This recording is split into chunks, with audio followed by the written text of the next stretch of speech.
You're listening to Desert Island Gems, an in-depth and intimate interview where we ask our guests to select meaningful gems that they would take to a desert island if they were cast away alone. We hope that their journey inspires you and helps you reflect. For more information on the show, visit the Radio Ramadan Glasgow webpage and look out for extended versions of the interviews on McMuslim.tv, the new online video channel for Scottish Muslims. Our guest today is Shaykh Asim Yusuf. He is unique in that he has a blend of different humanities. He is a highly regarded Islamic scholar who is the founder of the Path to Salvation course in Islamic Studies and taught thousands of students over the years. Dr. Asim is also a medical doctor, consultant psychiatrist with a special interest in Islamic spirituality, psychology and mental health. However, he is perhaps most popularly known as the Nasheed singer Talib al-Habib and has produced numerous albums. Shaykh Asim Yusuf, welcome. Assalamu alaikum wa rahmatullah. Thank you very much. So we're sitting here in your house in the West Midlands, lovely mint cup of tea. But Sheikh, I've had the pleasure of knowing you for a number of years. Yes, you're my senior. My senior. But before we actually met, I used to hum along to your nasheeds and loved your video, which was one of the early Muslim videos in terms of the whole nasheed scene. How did you become involved with nasheeds and singing? I was always involved in singing, I think, from a very young age. I started singing in a choir when I was 6 years old, actually, the Manchester Boys Choir. And throughout my life in the UK, which is until 16 years old, I sang in the choir. And one of the last things that I did before I left for South Africa for good was the last concert of the year with the choir. When I got to South Africa, there was nothing like that, and I felt, fairly disconnected, I suppose, from the whole thing. But I came to realise that our religion is poetic and our religion is musical. But what I was exposed to, I suppose, were the Urdu language and to a lesser extent I think the Arabic language songs. So people know about the Qasida Burda and so forth. In England, I should say in the UK, it's obviously the Arabic ones are very popular, as are the Urdu ones. I didn't really understand them. I love the tunes, I love the harmonies. My teacher actually used to sit next to me when they were being read out, and he used to whisper the meaning in my ear as I was listening to them. And I asked him one day, I said, there are these beautiful things, but there's nothing in English. And he said, well, don't wait around, write them yourself. I was a person who used to, write songs, but that really turned my attention to writing Islamic songs, I think. And so I thought about it, and I didn't really think much beyond it. There were a couple of things that I wrote down, and that was about it. However, I was actually what got me into it formally, if you like, was, funnily enough, doing exactly what you're doing now, which is interviewing somebody on the radio, interviewing a nasheed artist on the radio for Radio Ramadan. And I was doing a little Radio Ramadan program, and I interviewed Ashki Rasool, the Birmingham Nasheed group, who are very good friends of mine. Mashallah, we've remained very good friends over the years. And we were talking about things, and in one of the breaks, they kind of said, you seem to know a lot about music. And I said, well, yeah, I do a bit of singing. He said, well, you should record some stuff. And I said, oh, no, I don't think I can do that. They said, oh, it's really easy, just book a studio and that's that. So anyway, I went home and at that stage I was a person who kind of sing in the shower type stuff, but I told my wife about it and I forgot about it and she didn't forget about it. Within a week, she had booked me in a studio, she had booked me recording sessions, and that's where the album Songs of Innocence came from. And you mentioned, to take you back, you mentioned about this Manchester Boys Choir. Were there many other Muslims or Asians there? I mean, it's not the run-of-the-mill sort of thing for, I guess, families and parents to encourage their kids to get involved. So were there many others, and what was your family like when? There weren't many others, many other Asians, certainly, and I mean certainly where I was growing up, it wasn't a particularly, shall we say, ethnic area. And the school I went to, I think there were probably about 2 or 3 Muslims in the school, and I didn't really know what that meant at that stage anyway. But my parents were always very encouraging, both in terms of academics as well as in terms of extracurricular activities. And this was one of the things they really encouraged me to. And there were kids in the choir, Asian kids and stuff in the choir. But what you found is that probably around the age of 8, 9, 10 years old, they left. I stayed on. And one of the things that really helped me, and what I encourage young people who are, want to improve their voices and so forth now, is sing through your voice change. And that's one of the things that I did. It's really difficult when a young man's voice changes. And the advice that my teacher gave me is you just keep singing. And that way you strengthen your voice. And that's probably why, came fairly easy to me. Now, songs and music are often a very contentious issue within Muslims. How do you think this medium connects with the soul in perhaps ways other mediums cannot? I'm obviously biased where this is concerned. And I think that as much as we talk about songs and music being contentious, singing isn't contentious. I don't really think there's an issue that any Muslim has with singing. even the strictest of them. The contentions are about musical instruments specifically, and which I feel actually is a much more important discussion, is about the content of what you're singing. My approach to this has always been that music has a power. Melody and rhythm have a power. They can penetrate into the heart. What is injected into the heart is the lyrics. So any powerful music or any music that you enjoy penetrates the heart. But what then enters the heart on the basis of that is the content of the lyric. And certainly is also, I think, something about the soul of the one singing. That's why it's really important, actually, in a day and age where we are surrounded by music. Some of the messages are good. I'm not a kind of, oh, all Western music is haram type thing, because some of the content is very good and it's encouraging and inspiring and so forth, but most of it isn't. There's nothing particularly Western about that. That's always been the case. But it's really important, I think, to have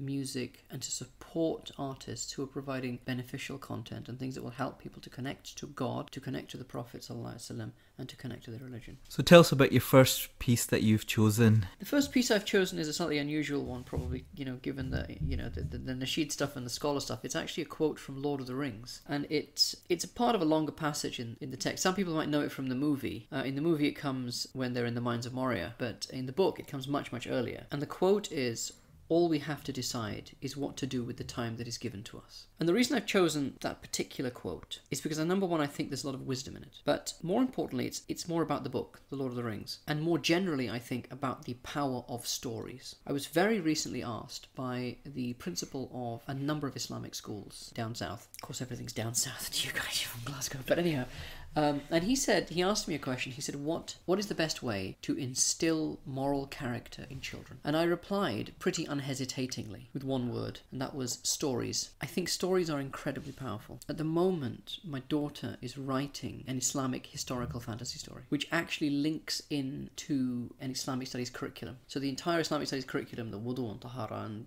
theology and good character and all that kind of stuff, is actually linked in to the story. And as the protagonists go through the story, they will encounter wudu, they will encounter prayer, they will encounter belief in God, belief in the prophets, and all these types of things. It's all woven into the story, and this is actually being taught as we speak. She writes kind of a chapter a week, and a chapter a week is taught, or rather read out, and then the lessons are discussed, and then there is a class around it. And one of the fascinating things that we're finding is that the kids identify so strongly with the protagonists, the male and female protagonists of the story. They really identify very, very strongly with them. And because they identify so strongly with the characters, they identify with their journeys, and therefore they identify with the religion, which is, if like, the backdrop of the journey. So I was telling this principal this, and I said, narratives and stories are part of human existence. From the first human beings, there have been stories, and all cultures have a tradition of storytelling. Even our culture has a tradition of storytelling. It's just storytelling through movies or even through video games. The reason they are so powerful is because one identifies with the protagonist. And when I was talking to him, I was remembering when I was a young man, and my teacher, over a course of a year when I was in primary school, read out The Hobbit to us. A little bit each week. In the year he completed the whole of The Hobbit, and I was hooked by this. And then I went on and I read Lord of the Rings.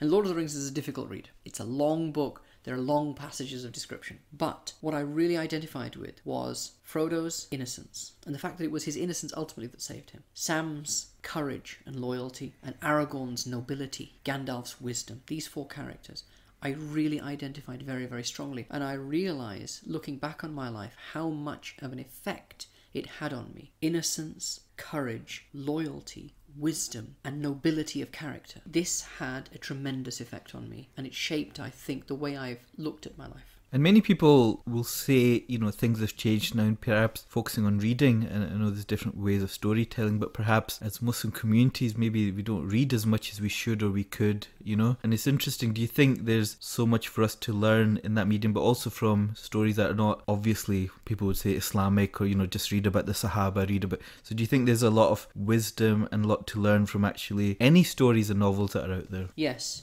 It is the short answer to that question. I think you can take wisdom, as the Prophet ﷺ said, that wisdom is the lost property of the believer. Wherever they find it, they pick it up. Or wherever you find it, take it, in another narration. Yes, I think we don't read enough as a community. But I think that more broadly we don't engage in stories as we should, or in narratives as we should.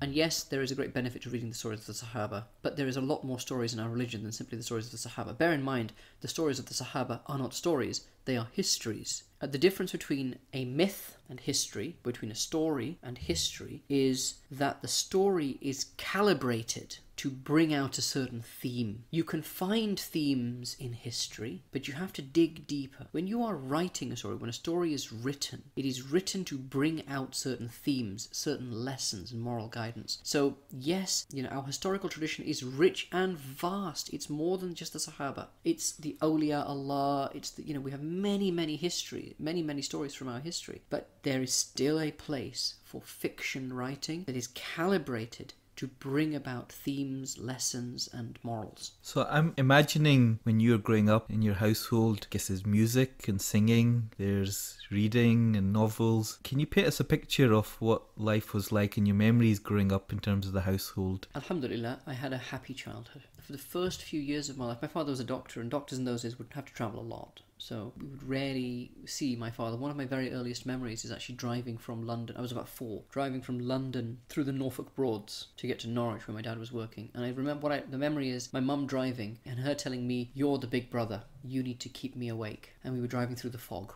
But the time with what my father, he was and is a wonderful father. One of the songs is actually a song about my dad. He was a wonderful and is a wonderful father, as is my mother for that matter. He was a very busy person. I think this is important for dads to listen to. He was very busy. He was away from us a lot. But the time he was with us, he was 100% with us. He gave us all of his time. He gave us all of his love. It's not about quantity. It's about quality. And you had siblings? One brother, one younger brother. And so when you say there was quality when your dad was with you, what sort of things do you mean in terms of what sort of things would you do together, or what would give you that sense that, dad's giving us all of his attention just now? As a psychiatrist yourself, you'll know what I mean when I talk about secure attachment, which for the listeners is a sense of belonging, a sense of trust. And these are things that come about not because of a particular action or because you take your kids to the park, but because they know that they can trust you and they know that you are there for them. And that's critical. But the memories, one of the things that we did as a family was we used to take walks. We lived fairly close to the countryside, and on a Sunday it was a fairly regular practice. Once every 2 weeks, 3 weeks, we would go out for a walk, and we would just walk. And in those days there were no Walkmans even. There was nothing to distract. No, certainly no phones to distract you. We were just walking along, most of it in silence, spontaneous conversation here and there, and it was a real bonding family experience. The other thing my dad used to do, of course, because he used to work nights a lot of the time, but he used to make sure that he stayed up to videotape the Saturday morning cartoons for us. So we used to be going swimming and that sort of, swimming and cricket and whatever happens, but he would videotape the Saturday morning cartoons, and that's one thing I've thanked him for repeatedly over the years.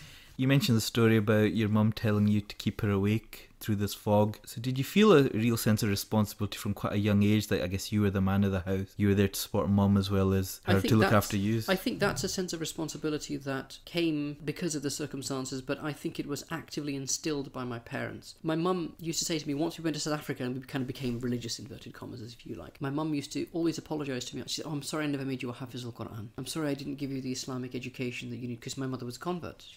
She converted from Hinduism. And she said, "I'm really sorry." And I said, "You know something? You gave me something much more important than that. You gave me good character. You instilled good character in me." One of those things absolutely was a sense of responsibility. 2 boys in the house, 2 working parents. I would see my dad ironing. I would see my mum go out to work. As we grew up, we would be expected to play a role in the housework, even to cook on some occasions. My mum would encourage that. That was, really beneficial. And I think I have always, partly to do with my parents, partly to do, as I said, it's the Lord of the Rings thing as well, but the idea that you need to look out for people and you need to look after people, I think was a very important part of my upbringing. And we'll talk a bit more about that. Tell us about your next choice. The next choice is not a particular excerpt, but it is rhythmic dhikr generally. So it is the dhikr as you will sometimes hear in, you will almost inevitably hear in Sufi gatherings. And this I encountered really when I went to South Africa when I was 16 years old. And this really brings about memories of my sheikh, my first real teacher, I think, the person who really introduced me to what Islam was. And you've mentioned that you've lived in different countries. So you've lived in the UK and in South Africa during your upbringing. And I guess you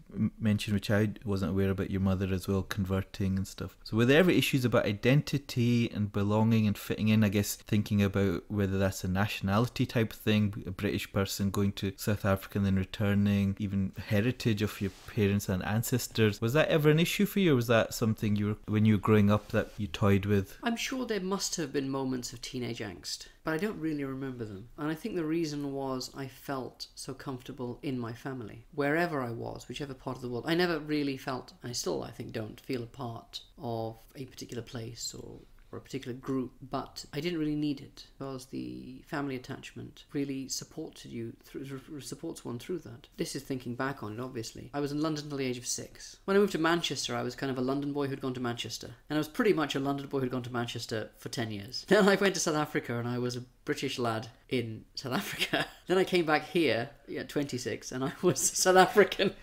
living in England.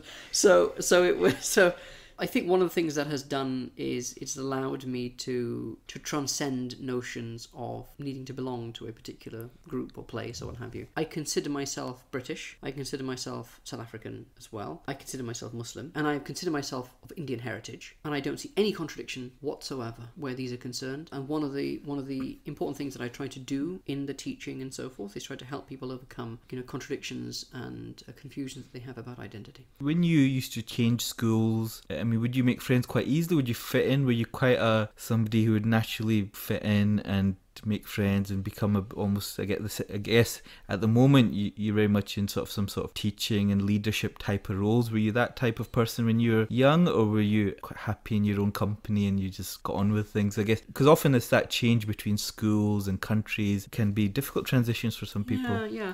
I was fairly introverted as a young man. I had friends, but it was always a small circle of friends. I certainly didn't take on leadership roles, so certainly not in school in England. That I think began more when I went to South Africa. South Africa was a very big change. I didn't have that much change of school. I mean, there was, as I said, between 6 and 7, it's not really much. I went into, I think, the second year of primary school as it was then. My high school years were all in one school. I left after GCSEs, but before 6th form. Fitting in South Africa in the last year of school there, where I needed to do the last year of school there. That was a fascinating experience. Firstly, because I went from an all-boys school to a mixed school. Secondly, I went from a pretty much white school to an Indian school, because that was still kind of the relics of apartheid. There was a school that was 98% people of my own skin colour, which was very odd. And I was obviously a bit of a celebrity talking dog, as it were, there with my accent and what have you. And then it was university, so I made friends fairly easily, I think. Okay. I guess in South Africa, one was, a significant aspect of your life was you met your spiritual teacher and your guide that you've talked about, and obviously that has influenced the direction you've taken in life as well. Can you just tell us a bit about this person and who it was and why did he have such an impact on you? I mean, how long you got? But his name was Hazrat Ghulam Muhyiddin Qazi. I encountered him in a very odd way. When I went to South Africa, I was, I suppose I would say, a pretty westernized 16, 17-year-old. English is the only language that I spoke and speak. I had grown up primarily among white people. I had known about the religion, but religion for me was Maulanas, and I knew that people got beaten up by Maulanas, and that was pretty much Jummah was somebody talking in a foreign language for 20 minutes, and that was my experience of religion. When I went to South Africa, the type of Islam that was prevalent in the area where I was growing up was a very immersive type of Islam, but at the same time a very strict and a fairly, I think I would say a pretty dry version of Islam. It didn't really do anything for me. Now, I did very well in my final exams in school, and one day we get a call and my mum puts the phone down and she says, "This is really weird." I said, "What happened?" She said, "There's some Maulana from Durban." Now, we lived on the south coast, so we were about an hour away. "Some Maulana from Durban wants to come and visit us to congratulate you on your exam results." Huh? What? Okay. So anyhow, this man comes and he was in his 50s. There was obviously something different about him from the moment he walked in. I made him a cup of tea. That was my job. I used to make people cups of tea. What was different? Because people often say that about special people. Is there something? Yeah, it's very difficult to put it into words. But you knew instantly there's something different. No, I knew there was. I'm not a particularly intuitive person. I knew something was different, but I didn't know what was different, and that took years, I think, before I realized. And it is the ability to look into a person's soul, which sounds very mystical, but it is actually a hadith of the Prophet ﷺ. "Ittaqu bi firasati al-mu'min, فَإِنَّهُ يَنْظُرُ بِنُورِ اللَّهِ." Beware the gaze of the believer, because they see with the light of God. But I remember the first question I asked him, he said, "Oh, I hear you've got a lot of questions about Islam." I said, "Yes, I do." He said, "Go ahead, ask away." First question I asked was, "Why do we do Surah Fatiha in the prayer?" He looked at me and he smiled. And was that actually a question you'd been searching, or was you kind of testing him a little bit in terms of... No, that was a question that I You've had. been sort That of was a question that I had. pondering. I was trying, and I think the question went to a deeper thing, which is I wanted, and I still want, and I think I found many of the answers I was looking for, but I still want to understand the wisdom of the religion. I've always wanted, and what I wasn't getting from the Islam that was around me was the why. What is the wisdom behind these practices and rituals and so forth? The answers, if they came, were pretty superficial answers, didn't satisfy me at all. And he looked at me when I asked him this question, and I was asking him about something that is a ritual act, and the prayer is the definition of a ritual action, and the Fatiha that you read in it. So that's, I think, what I was trying to get at. And he looked at me, and he smiled, and he said, I'll tell you what, why don't you start praying, and the answer will come to you, I promise. And at that point, if I'm being honest, I kind of thought, you don't know the answer, do you? That's what I thought. But I'll tell you what, it's taken me years. It took me years. But I know why we do Surah Fatiha in the prayer now. And I also know, I have a very good idea, I think, of why the rituals are performed, why there are so many actions in our religion that we do in a particular way. And it's because it influences, and I won't use the word soul here, but it influences your personality. It influences your character traits. And it influences the way that you look at things. So in the same way as a cricket player will practice the forward defensive 100 times, 1,000 times, 10,000 times, until it becomes automatic to them and gets them into a particular mindset. Similarly, the actions of prayer and so forth, practice them repeatedly and repeatedly and repeatedly, and they get you into a particular mindset. And I've actually just really recently finished doing an intensive on the inner dimensions of prayer. Really ended up focusing very much on the relationship between the physical acts of the prayer, the verbal utterances of the prayer, and the spiritual inward dimensions, or the states that one gleans in prayer. And really that's the answer to the question that I asked my Shaykh 25 years ago. So tell us about your next item you've chosen.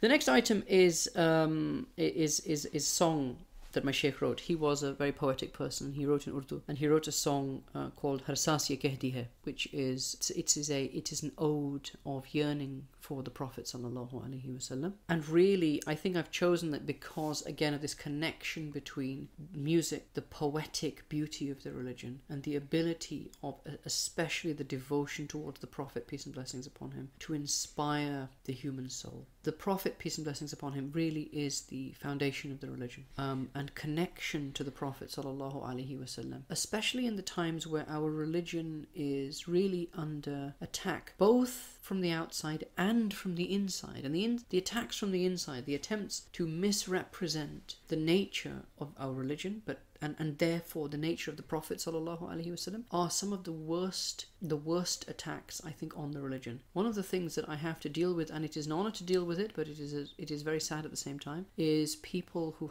harbor very, very deep doubts about Islam, who are considering leaving Islam. My sort of scholarly friends will often refer people like that to me to speak to. And what I found invariably is that it is the image of the religion that they have come to see around them. Whether that be, family relationships, this Maulana, that Maulana, ISIS, Al-Qaeda, whatever it happens to be, acts of oppression that Muslims do on each other. And they've come to ask themselves the question, well, is this religion for me? And fundamentally, although yes, you can give very scholarly answers to aspects of it, the fundamental answer to this question is go back to the character of the Prophet ﷺ. This is rahmatan lil alameen. This is a person who comforted a palm tree when it was weeping out of separation from him. This is a person who left a military campaign, in order to rescue the eggs of a mother bird that had been stolen from her nest. This is the person who famously diverted the entire army at the conquest of Mecca,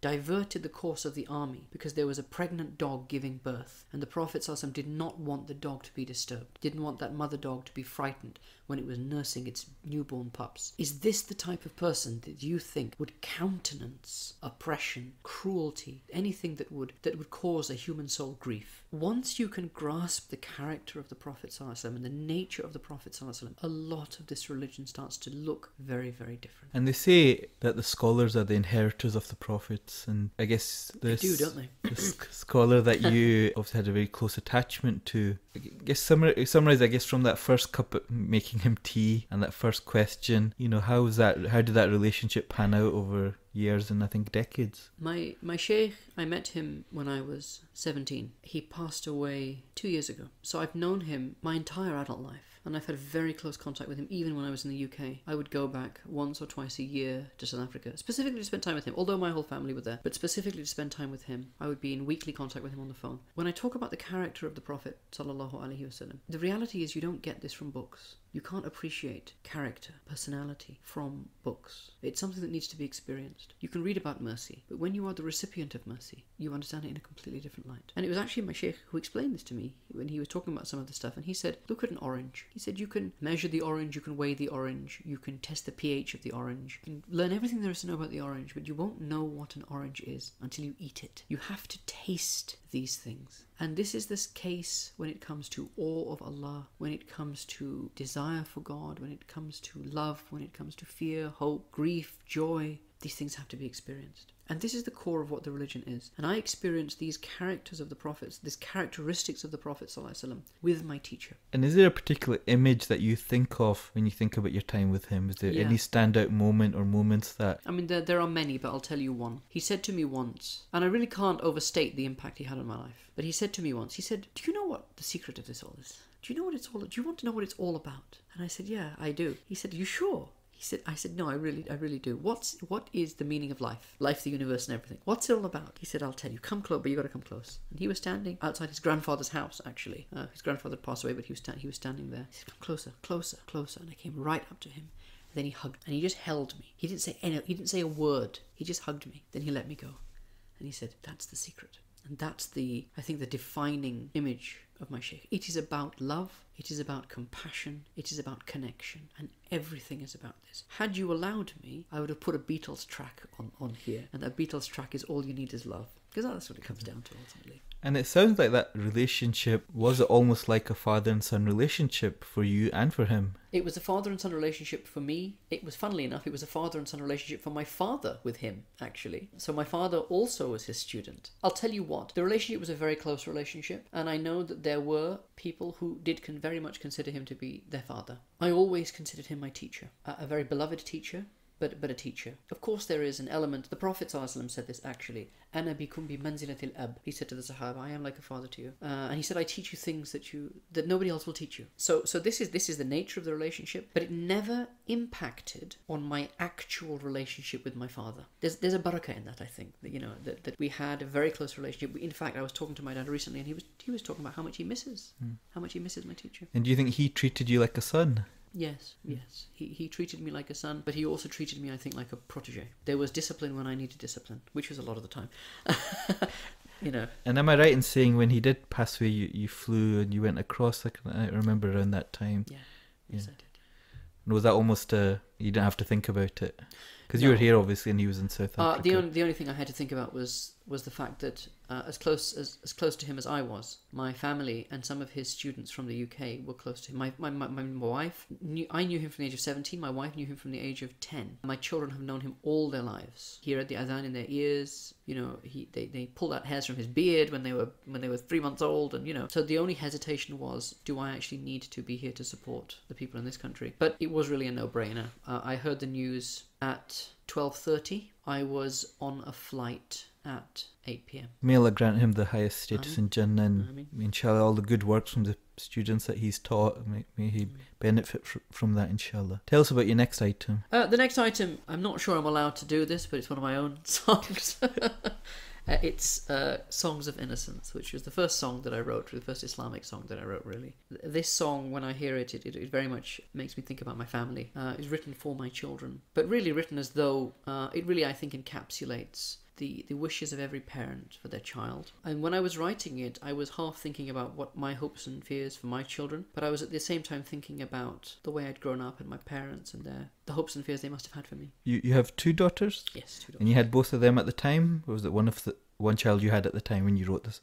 Both. So you were both in the wrote. They were both around at the time. Okay. They're both in the music. They're both in the video. And I sing my songs of innocence to you, my precious child, as you lay on your bed with your sleepy eyes and your heavy head. Rest and dream in peace till morning comes again. I will sing my songs of innocence I will sing my songs of innocence. Allahu, Allahu, La ilaha illahu, Allahu, Allahu, La ilaha illahu. So Sheikh, in parallel with your Islamic learning, you're training to be a medical doctor and specialise in psychiatry and mental health. People often find the bridge between arts and science quite a difficult one to traverse. Is there an obvious overlap in your own mind that made you choose psychiatry? I think medicine is an art as much as it is a science. Actually, I would say the same for Islamic studies as well. It's as much of an art as it is a science. I actually find the distinction between the two a false one. How did I get into psychiatry? Well, I fell into it by mistake, but I'm glad that I did. I never thought when I was training in South Africa as a doctor, I never thought I'd be a psychiatrist. I thought I'd probably be a paediatrician, actually. But I had one too many child die in my arms of AIDS-related conditions in South Africa, and I just couldn't do it. The reason I came back to England is that I was offered a locum job. And I thought, yeah, why not? You know, let's see what it's all about. We had a young family. It was myself, my wife, and my two kids were, I think, 3 and 1 at the time. And we thought, well, hey, let's travel the world. You know, let's work and move around the world as you do. Didn't get further than England as it happened, but it was a job in psychiatry. I came into it and found I really liked it, and so I thought I'd specialize in it. One of the things I think that I really appreciated about it was that a lot of the stuff I'd learned about our religion, especially the inner dimensions side of things, the spirituality, really had a parallel in psychology. A lot of what is called Islamic spirituality isn't really kind of mystical magic, Wingardium Leviosa type stuff. It is it's very much psychology. It is deeply psychological. Our religion is, when Allah talks about this is a religion of fitrah, one way of translating that is this is a religion that is in tune with human psychology. So I found that there were lots of parallels between the two, and hence it was very easy for me to get into the psychiatry stuff, but also at the same time to help me understand the Islamic component through the psychiatric studies, but the psychiatric studies through the Islamic understanding of human nature. So they parallel each other very well. And so how do you think that filters down in terms of the understanding of mental health in the Muslim community, in terms of the masses? Because often people say there's a conflict there, there's a real lack of understanding. So I guess, how does the Muslim community in the UK tend to understand mental health, do you think? And are there issues around the understanding of mental health and how they deal with things? Yeah, I think my experience is that things are slowly getting better. But there is, let's be clear, there is a real deficit of understanding mental health in the community at large. And when I say community, I mean the human community. Up to now, people have quite great difficulty understanding you will get this from people born and bred in this country, white as they come, who will get this. Well, why can't you just snap out of it, type of thing. So there is a problem understanding mental health because it doesn't really leave a mark. It can't be measured. Where the Muslim community is concerned, we suffer from a number of issues. One is a language barrier, especially for the older people in the community. This is a huge thing. The second is that psychiatry and the understanding of mental health is very Eurocentric. It is based on a very particular model of human psychology, which came about in the 17th and 18th century in Europe, which traditional cultures, Eastern cultures and so forth, don't share. Which means that at some level, when people are talking about psychodynamic theory and what have you, it just doesn't ring true to many people. From a Muslim community specifically, I think the other issue is the relationship of the mind to the soul, if you're being specific about it. Is this an affliction of my mind, or is this an affliction of my soul? If it is an affliction of my mind, what is my mind in comparison to my soul? And most people will say, well, actually, it's the same thing, which means a mental illness is a spiritual illness. Because people will say they're mentally unwell because of a weakness of faith or iman, isn't it? And that's where you get this notion, exactly where you get this notion, that if I'm spiritually unwell, or if you are spiritually unwell, then clearly there is a problem with your iman. Hence, you've gone from a depression or a psychosis to this person is not a good enough Muslim. Which is one thing when people are telling you that. When you internalize it and you start to believe that you're not a good enough Muslim, that becomes extremely problematic. That's a real issue. And then that will lead to issues of how you treat the issue, because then the and treatment is a spiritual one rather than... Then that's the other issue, which is that we don't just believe in God and the hereafter, we believe in the unseen, and the unseen includes angels and jinn and what have you, and especially when it comes to jinn, number one, to black magic, or sihr, jadoo, number two, and the other is athar, or ayn, or nazar. What is the relationship of these things to mental health? Now, I say this to people, and I'll kind of break it down and make it very, very easy, because again, this is something I could talk about. We could have a whole hour and a half on this, easy. But in a nutshell, when people come to me, the question they often ask is this a mental illness, or is it jinn, jadoo, sihr? And I have a big problem with that statement. And the problem I have with that statement specifically is the word or. Why does it have to be this or that? Why can't that be a factor that leads to mental distress? Okay? You will know this, you and I both know this, that the diagnoses that we give are not based on a cause. They're not etiological diagnoses. They are syndromes. If you have a cluster of symptoms for a certain period of time, this is your diagnosis. What caused that particular manifestation is, from a diagnosis perspective, neither here nor there. From a treatment perspective, it's critical, however. Is this a biological thing? Is it about the chemicals in your brain and the way your neurons are firing? Is it about trauma you've had in your life and how you cope with things? Is it about current circumstances and situations? You and I will have trained such that we take all of those things into consideration. Hence, the treatment is, there is a biological element, which is medication and so forth. There is a psychological element, which is therapy. There is a social element, which is usually benefits. Signing off on people's benefits. From a Muslim perspective, there's no problem with any of those three, but there's a fourth one. The fourth one is the spiritual element of it. And that should simply be a factor along with the other three, and therefore there should be one of the options for treatment is, whether it's a raqi, whether it's, reading certain verses of the Quran, whether it's actually understanding from an Islamic psychological perspective what is happening. So for example, why is my life the way it is? A reactive depression. Why is my life the way it is? What did I do wrong? Is God punishing me? And so forth. So these are things that need to be tackled. It'd be very difficult for a Western trained psychotherapist, even to some extent a Muslim one, to deal with the question of, is God angry with me? Because that's a theological question. It's not a psychological question.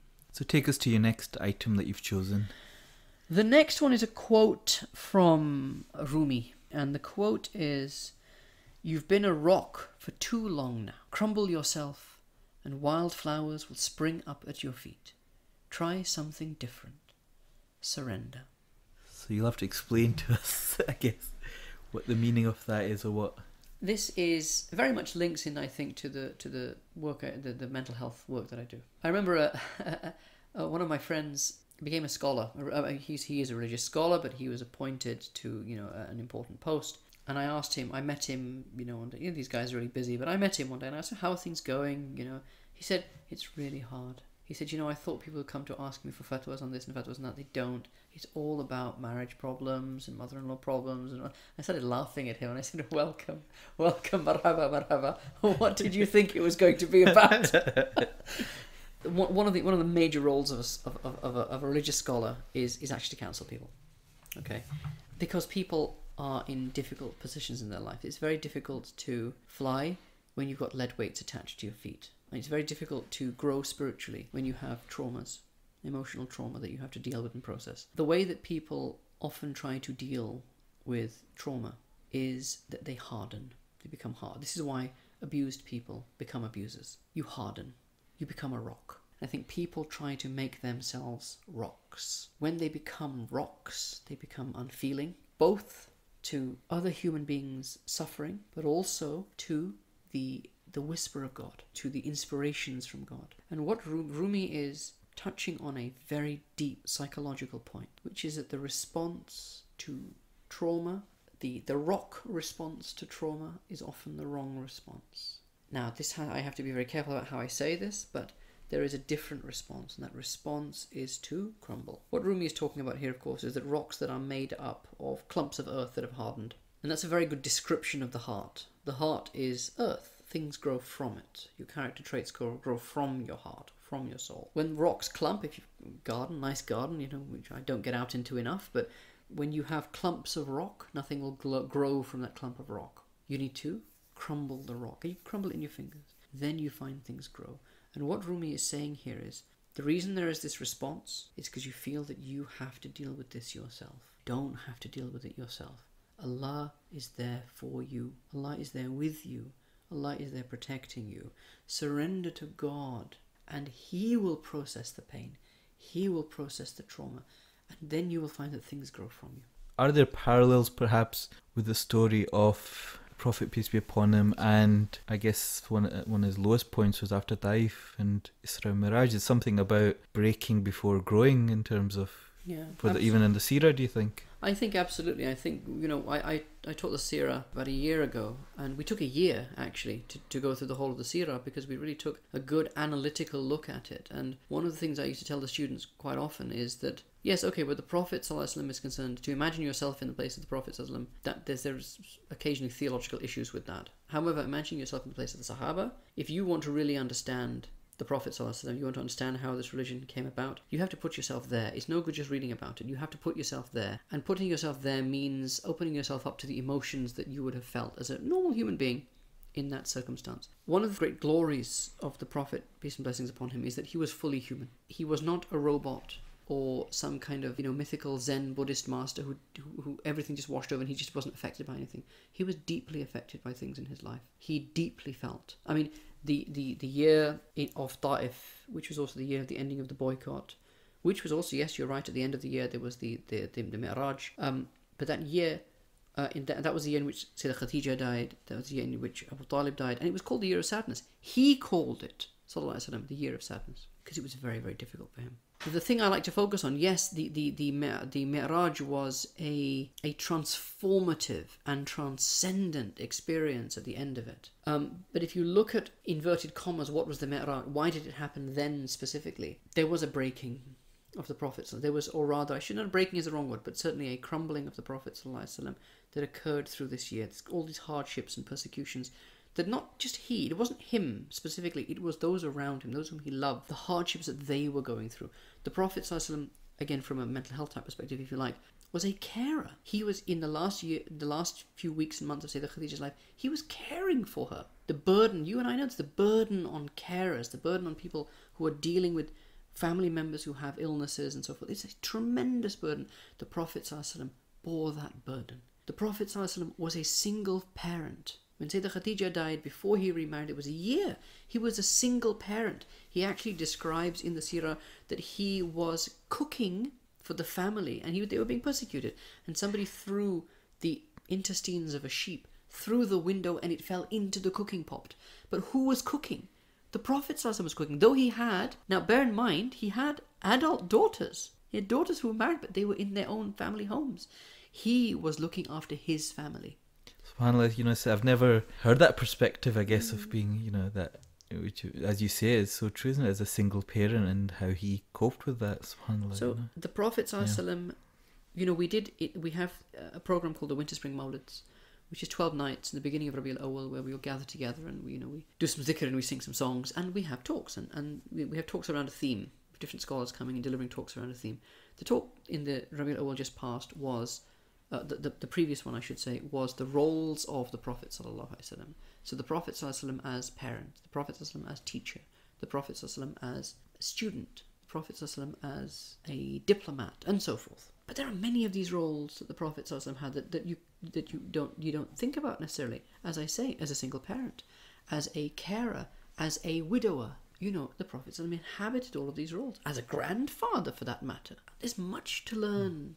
Much to learn from the life of the Prophet ﷺ, but specifically this instance, that the year of sadness, as you say, the thing I always come back to, and if you like, the thing, human beings make causal links sometimes where there aren't any links to be made, but the causal link that I make between what happened and there was the Mi'raj was actually the dua that the Prophet ﷺ made at Taif, where he said that he completely, how did he respond to being abused, being persecuted, being attacked, being chased out of the city, and so forth. How did he respond to that?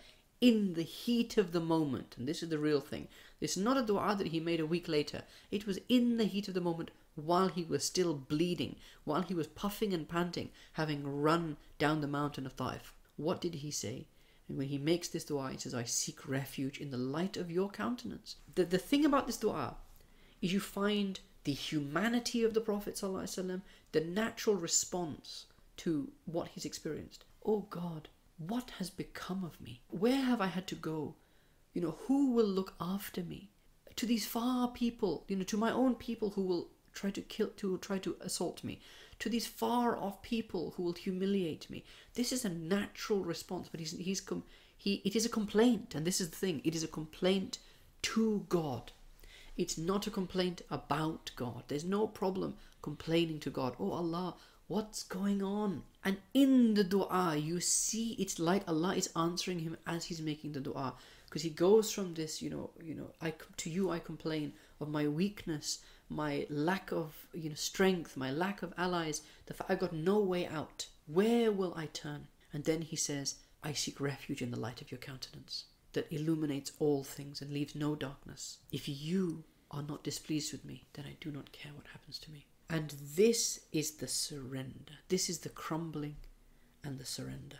And straight after that, Jibreel alayhi salam comes to him, or rather just before that, Jibreel alayhi salam comes to him and says to him, we've seen what happened.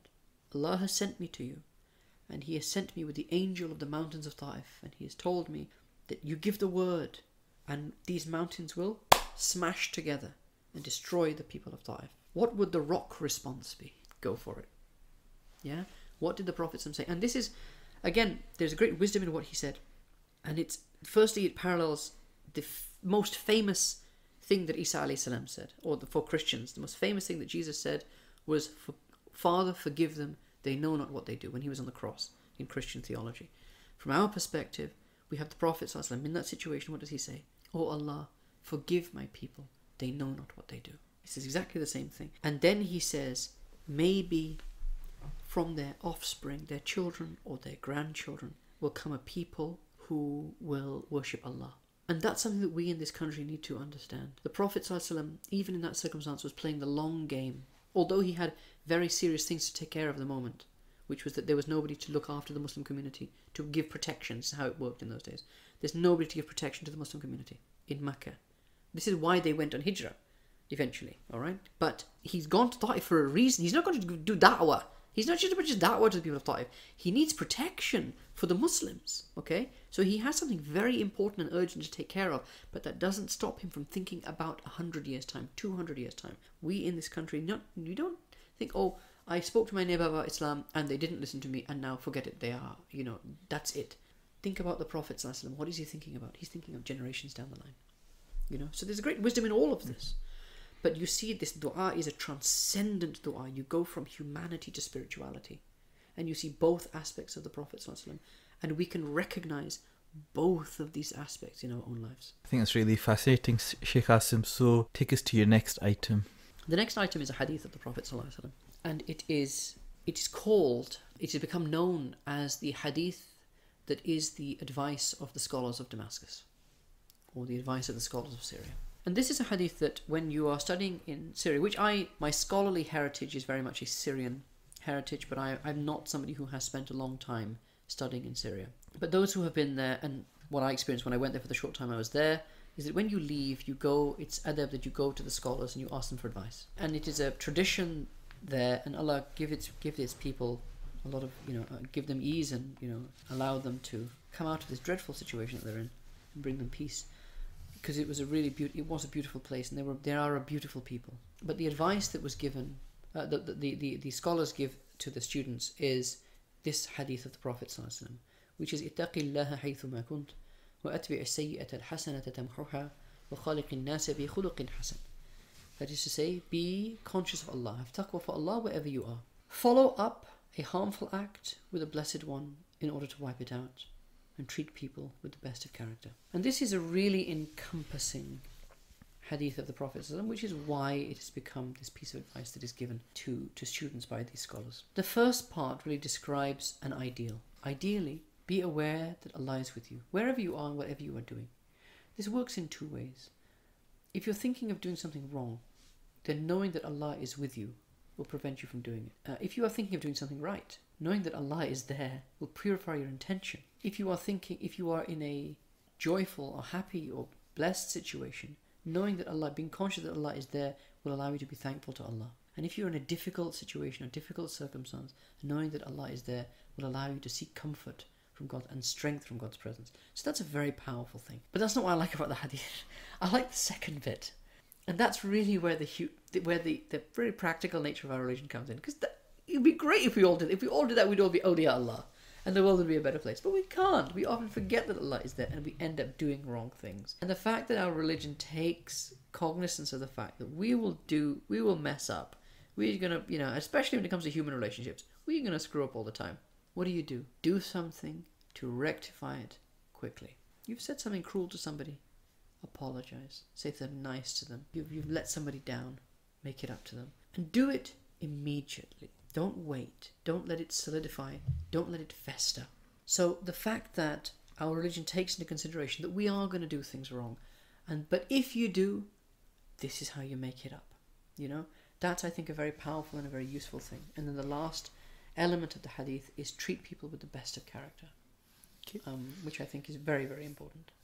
Some very valuable advice for the listeners. Tell us about your next item that you've chosen. The next item is, again, another song of mine. Because my songs are often, I think the reason I'm choosing them is they do mirror aspects of my life. I wrote them under certain circumstances. And it's called Al-Habib. And this really is about the Prophet sallallahu alaihi wasallam. And it's about what it means to follow the sunnah of the Prophet sallallahu alaihi wasallam. I've said to my family that, when I die, and if you want to put a gravestone, right? If you want to put something on the gravestone, put this on the gravestone. Because it's advice about what it means to follow in the footsteps of the Prophet sallallahu alaihi wasallam. And it's not simply about actions. It is about the state, the inward state of the Prophet sallallahu alaihi wasallam. It's about his humility. It's about his compassion, about his wisdom, about his consolation, about his courage, and so forth. It's all of these qualities that the Prophet sallallahu alaihi wasallam embodied, and qualities that have been embodied in the holy and saintly people of every generation from the time of the Prophet ﷺ right down to present day. If there is a way in which Islam has been transmitted, it has been transmitted in the hearts of people. It's been transmitted in the good character and the saintly qualities of people. And I think it's really, really important that our focus becomes about being good people rather than being people that do good things.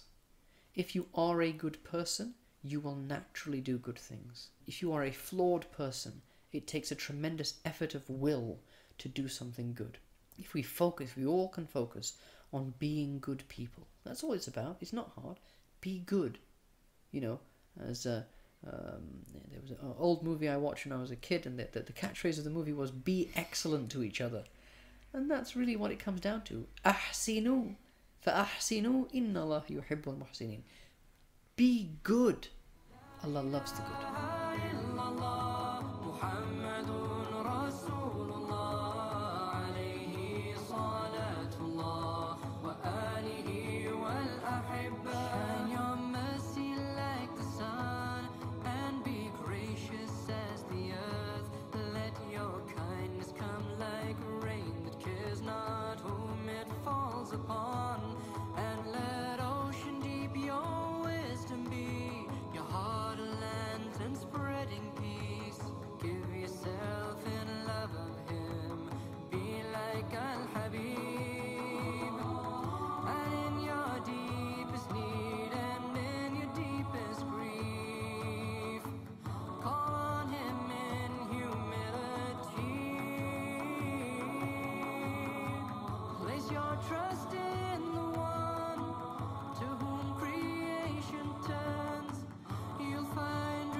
So Shaykh Asim, as we come towards the end of our time together, tell us about your last item that you've chosen to take with you.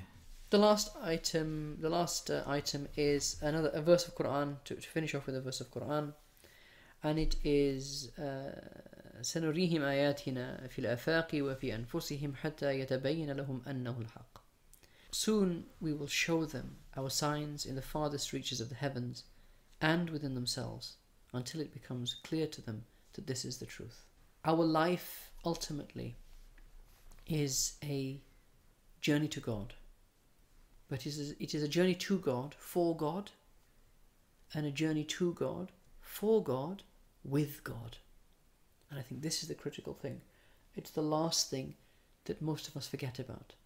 That you are, as the hadith mentions, Allah is with you. He's with you with His knowledge, He's with you with His mercy and so forth. It's for us to decipher the signs that He has left for us.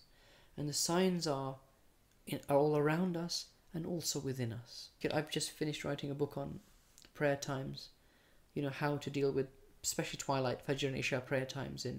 In summer, we all have this problem in Ramadan, what time is Sehri and what time can we read Isha and so forth. And I've written a work, it's called Shedding Light on the Dawn. It's a fairly comprehensive work that covers all these topics. This is the tagline.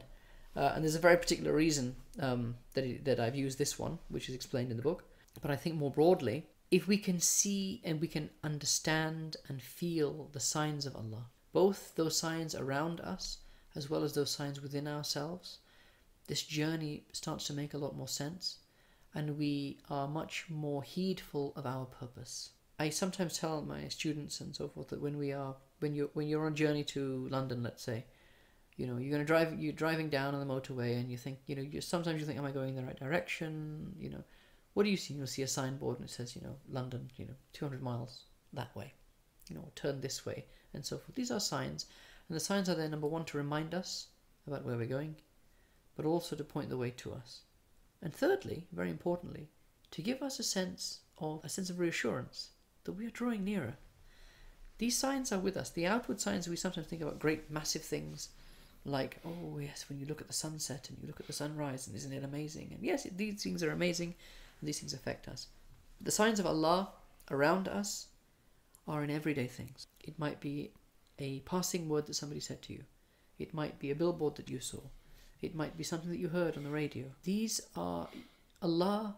God is the Lord of creation, and God can speak to us through any of His creation. You've got to be aware. You've got to be listening out for what message Allah is giving you. Hassan al-Basri, a great early Muslim, he was asked once, how did you attain good character? And he said, I learnt good character from bad people. I said, what do you mean? He said, people treated me with bad character, and I saw how it felt. I saw how it made me feel, and I realized that this is wrong. So I resolved not to do that to other people. So even somebody treating you badly is a sign from Allah, because the way that it makes you feel is an indication to you that is sometimes more powerful than the hadith or a Quranic verse, indicating to you that this is a wrong thing. So don't do it to others. And that's the signs inside you. It's the signs outside you are things that you hear and see and so forth. The signs within you are your feelings and your emotions, your happiness, your sadness, your grief and so forth. All of these things are ways in which Allah speaks to us. And if we can understand that and recognize it, if we can see the signs of our Lord in the farthest reaches of the heavens and within ourselves, it will become clear to us that this is indeed the truth, that we are on a journey to our Lord, for our Lord, with our Lord, and we will remember our purpose, and it makes the journey a lot easier. So you get to take with you a copy of the Quran, and you have the opportunity to take a book with you. What book would you take with you? And that's a really difficult question.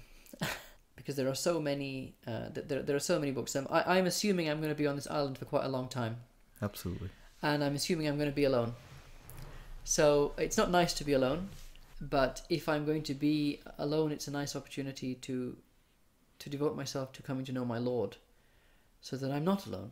And I think the book that is long enough to occupy me for a long time, as well as profound enough to make that difference, to bring those insights about, but also penetrating enough to cover all the aspects of my life that I need to focus on, is the Ihya Ulumuddin of Imam Ghazali. So I'm teaching it at the moment, and it's I say I'm not teaching it actually. I say to the students sometimes, I'm not teaching. We are being taught by Imam Ghazali. I'm just the one reading out the text. But it is real education, and it is so broad and encompassing, and it is filled with such penetrating insights about the human condition. And there are many books like this, but this is long, so I know it'll take me 10 years to get through. Keep you busy. Yeah. And if you could take a luxury item, is there anything that you have to take? I have absolutely no idea what luxury. Whenever I hear Desert Island Discs, I think, what luxury item would I take? And I'm really boring. I'm just going to say a perpetual tea maker. So Shaykh Asim, thank you so much for your time, and we wish you all the best. Inshallah, we'll continue to make dua for you.